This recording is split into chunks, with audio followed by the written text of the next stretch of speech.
What's up, guys? Justin Morgan here, and this is the first week back to doing the Sheiko program. If you have the app, there are, I think, about I I want to say probably 16 different programs total between the beginner, advanced, or beginner, intermediate, and advanced um, categories, and then each one has different cycles. So right now I am doing the um, advanced medium load cycle, and there is prep cycle 1, prep cycle 2, prep cycle 3, and then there is also a peaking cycle that is included in it. Last time I did the program, I did not care for the peaking cycle, so I actually just kind of did my own, and then following that I went kind of back into my own programming because I had a little bit more time, and I was wanting to get back to training 6 days a week with shorter sessions. Sheiko does include, it's only 4 days per week, but it's actually a lot of work per session. So each time you lift, if I'm moving pretty quickly, I can do it in less than 2 hours. But if I stop to rest very much in between sets, then it can take 3 hours or so. And then I've actually made a few changes to my weightlifting room back here. I nailed those boards that you see in front of the bench down, and I put the hamstring curl and leg extension thing back on that other bench that's over there. So, and then I tried to nail down this squat rack and bench rack that I'm benching off of right now, and it kind of it works. Some of it's nailed down, but just the movement of the barbell hitting the rack each time kind of pulls the nails up, so that didn't really stick very well. But the rest of it's really pretty solid and in there. So it's just kind of something that's making it a little more convenient to be back there and convenient to move the barbell around. When you're having to shift the barbell around and take things off the rack and carry it around in a small room, it can be kind of difficult to get back and forth and move things around, as opposed to being in like a large gym where you have plenty of room to swing things around. But after the first week, I was really pretty happy with it. One of the things I've always liked about Sheiko is that there's, a lot of variations of the lifts. So you're doing a lot of different things. So in this particular week, I actually didn't film the very first day because I lifted at school that day at the University of Cincinnati. And that included front squats, just regular bench press, then regular back squats, and then several different accessory movements. I can't remember what all they were, but there's a lot of that. Well, you'll do squat, or a variation of a squat, bench press, and then you'll go back to squatting again for a second time within that workout, but it'll usually be some kind of variation. So in this one, my first deadlift, so this day was deadlift, bench press, deadlift, and it was deadlift with a pause below the knee, and then you went to regular bench press, and then it went to deadlift with a pause above the knee. And I like that there's a lot of variations, but I also like that there's a lot of different rep ranges that you work in. So you can see, like, here I'm doing sets of, it starts out, this is another kind of Sheiko-ish thing, is that maybe you'll work at 70% and you'll do 6 total sets, and they'll go a set of 3, a set of 5, and a set of 7, and then you'll drop back down and do a set of 4, a set of 6, and a set of 8. And that was what you were just kind of watching there.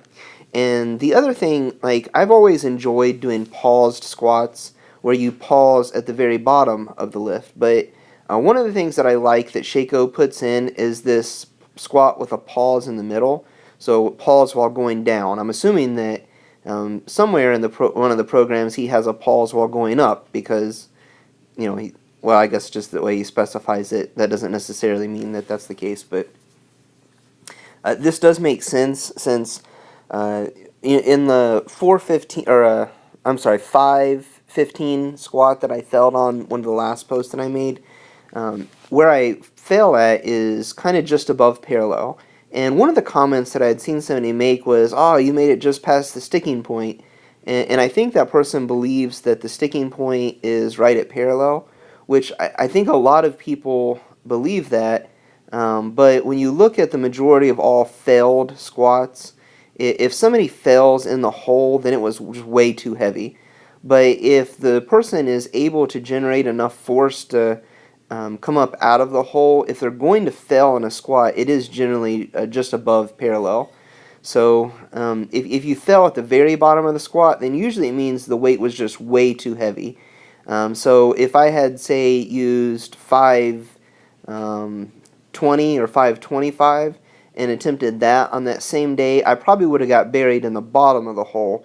But because I used a weight that I could almost do, or that I almost had for that day, being 515, I actually was able to come up to just above parallel, and that's the real sticking point for the squat. That is where most raw lifters have a sticking point at.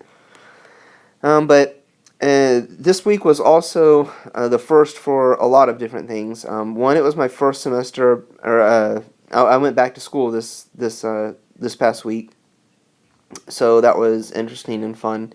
I got to meet lots of new people, lots of new classes, and I started Sheiko, and I started cutting weight. So I had put on my goal between where I had previously stopped cutting and the holidays was just not to gain very much weight over the holidays.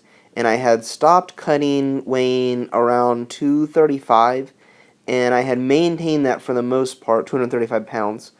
And then over the holidays, I think I put on 1 to 2 pounds, so I was up around like 236, 237. And so after 1 week, I was back down to 235. So that was kind of just the first week getting back to where I was, which is fine. But, going forward, I'm going to try to get down close to 225 before my next meet, and that's probably about as far as I'm going to go for now. Once I get down to 225, I'll probably take another diet break and just stop cutting for a while.